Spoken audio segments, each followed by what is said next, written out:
Hello friend, आज हम लोग देख रहे हैं संविधान की अनुसूची के बारे में। यह किसी भी प्रतियोगिता परीक्षा के लिए बहुत ही लाभदायक होता है।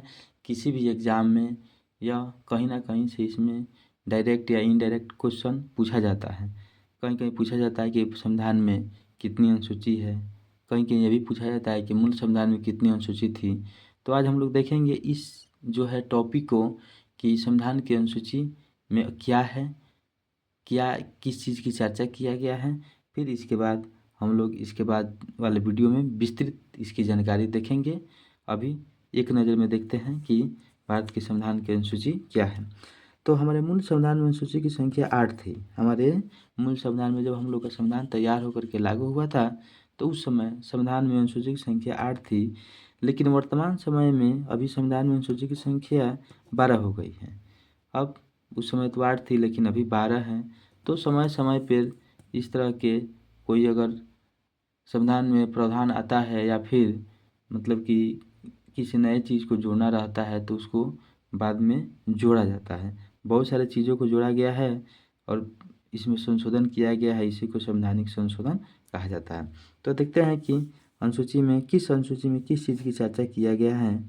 चलिए, तो प्रथम अनुसूची कहता है, प्रथम अनुसूची इसमें जो है राज्य एवं संघ राज्य क्षेत्र के नाम एवं उसकी सीमा की चर्चा किया गया है। प्रथम अनुसूची में क्या है, तो प्रथम अनुसूची में कह रहा है कि राज्य एवं संघ राज्य क्षेत्र के एवं उसकी जैसे हम लोग का देश हो गया तो भारत को कहा गया है कि राज्यों का संघ है। भारत राज्यों का संघ है तो इसमें यह कहा गया है कि भारत के राज्य नाम, इसकी सीमा, इसकी जो चर्चा है इसको अनुसूची 1 में दिया गया है। इसके बाद में आते हैं हम अनुसूची 2 में, दूसरी अनुसूची में।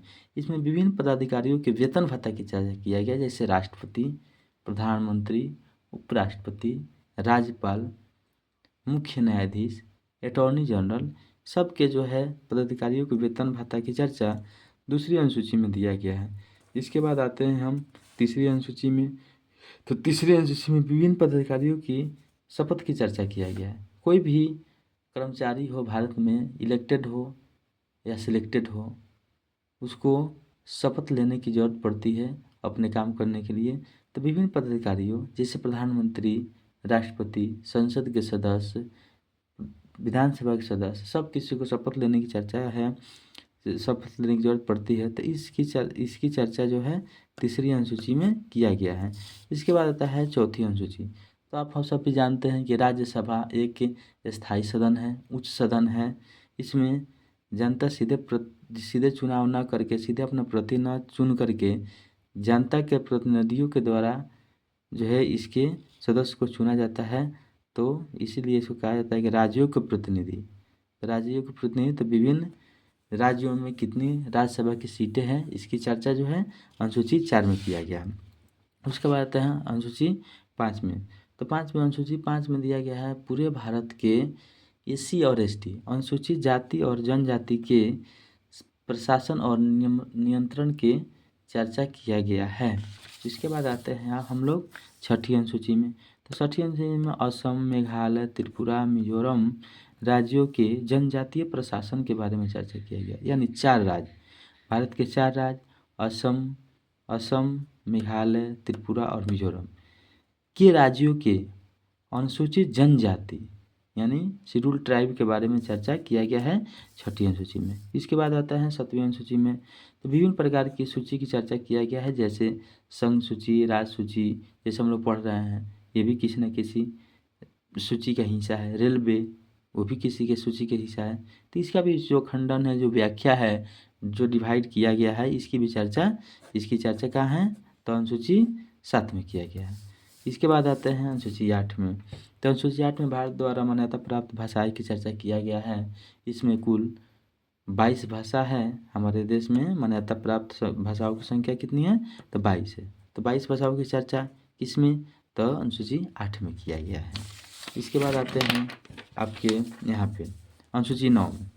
तो अनुसूची 9 में क्या है कि इसमें भूमि सुधार से संबंधित चर्चा किया गया है। यह सुधार सबसे पहले बिहार से शुरू हुआ था। यह प्रथम संवैधानिक संशोधन 1951 में हुआ था।